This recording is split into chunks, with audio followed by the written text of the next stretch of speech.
Et maintenant, j'ai le plaisir de passer la parole à M. Berry, le vice-président travailleur de la Commission.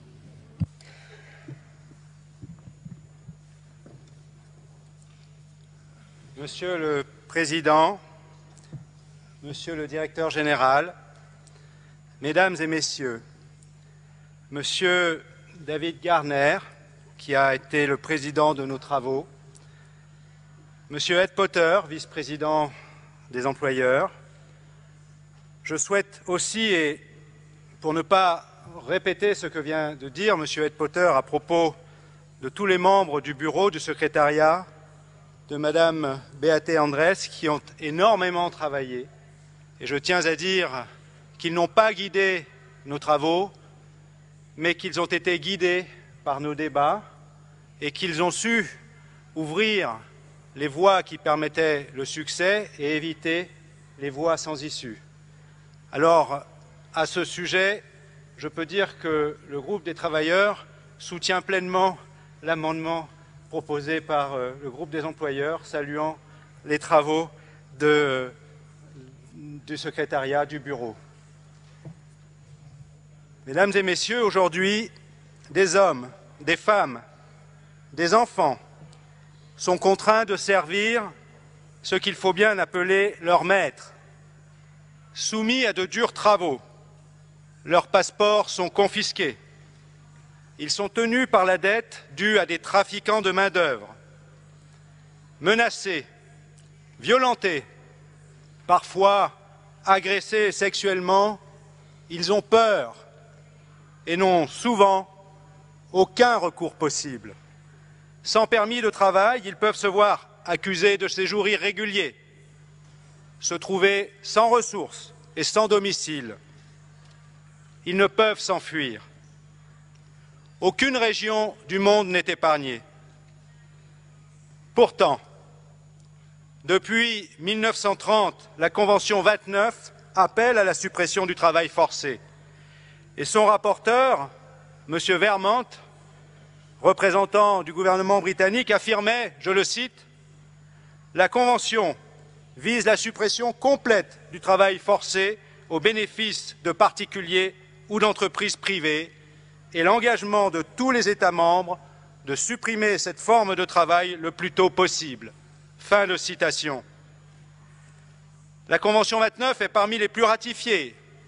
Avec les principes et droits fondamentaux au travail, elle est universellement admise par l'ensemble des pays membres de l'Organisation internationale du travail. Et bien qu'elle comporte, dès son article 2, certaines dispositions transitoires, la supervision et le contrôle de sa mise en œuvre ont permis de faire reculer le travail forcé ou obligatoire sous l'autorité des États. Mais de nouvelles formes de travail forcé se sont développées, liées aux migrations et à la pression économique que subissent les populations les plus vulnérables, frappées durement par la crise économique grave que nous subissons. Ces 2 dernières années, depuis la conférence de 2012, consacrée aux principes et droits fondamentaux au travail, et au cours de ces 2 dernières semaines, nous avons pris le soin de bâtir la confiance entre nous.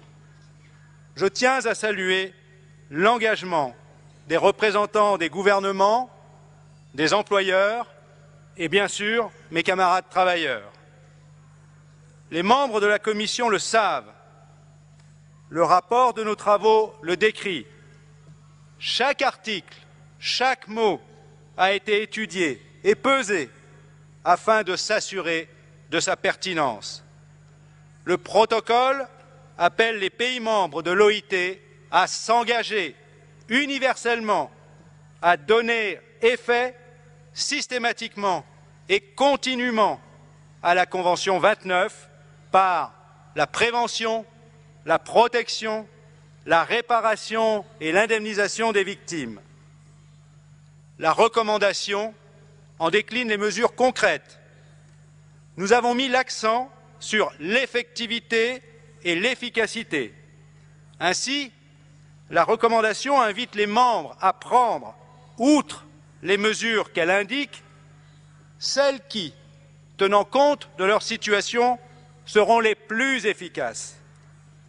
Le protocole met aussi l'accent sur les politiques de prévention, bien sûr vis-à-vis des personnes les plus vulnérables, mais aussi à l'intention des employeurs, afin de les préserver en évitant qu'ils ne se trouvent impliqués dans des pratiques de travail forcé.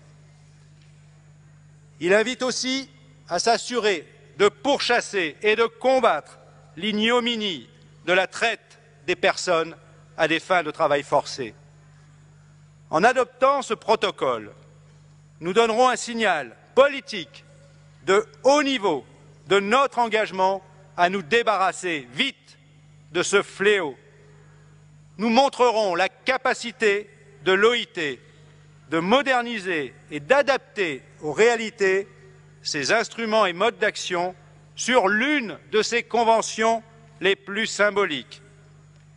Ce protocole supprimera les dispositions transitoires qui ternissent outrageusement encore le texte de la Convention 29, dispositions qui avaient été introduites à la demande des régimes coloniaux. L'adoption du protocole et de la recommandation marquera une nouvelle étape, à quelque temps de son centenaire d'existence, de l'action et du rôle indispensable de l'Organisation internationale du travail dans une période troublée et incertaine. Elle fera la démonstration de la force du tripartisme quand il est motivé par la justice sociale et les droits de l'homme. Aujourd'hui, 84 ans après l'adoption de la Convention 29, l'approbation de son protocole sera la possibilité de renouveler leur détermination pour les pays qui l'avaient approuvé en 1930. Il n'était alors que moins de 50. Ce sera la possibilité d'effacer leur hésitation pour ceux qui, à l'époque, n'avaient pas approuvé la Convention. Ce sera aussi l'affirmation de cet engagement par les pays qui n'avaient pas encore adhéré à l'Organisation internationale du travail et par ceux qui ont depuis conquis leur indépendance et leur souveraineté et sont devenus membres de l'OIT. Permettez-moi encore une fois d'insister quand notre Constitution affirme que le travail n'est pas une marchandise. Le travail forcé réduit les hommes et les femmes eux-mêmes à moins qu'une marchandise dont la valeur, elle, est protégée par les lois du commerce. L'engagement et l'enthousiasme de l'ensemble de notre commission vont amener un très large soutien par cette conférence. Je voudrais encore m'adresser aux délégations qui pouvaient hésiter.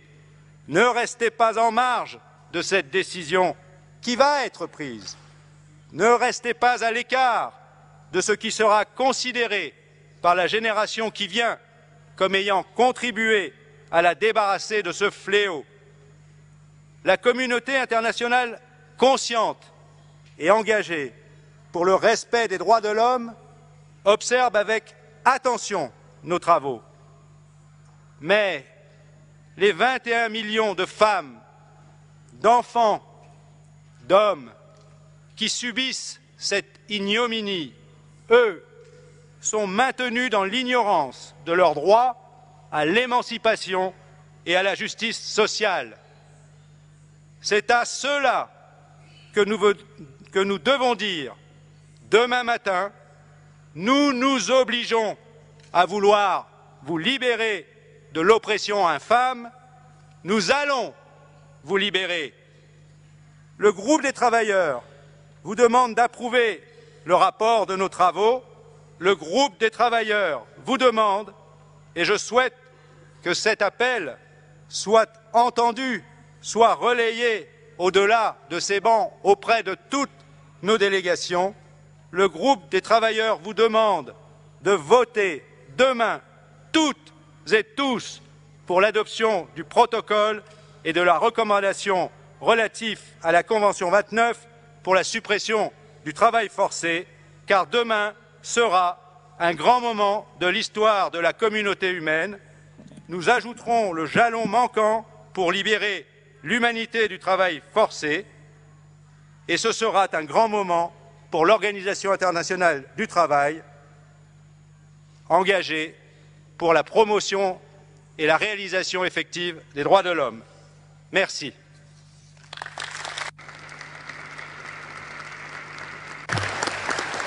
Merci, Monsieur Berryer.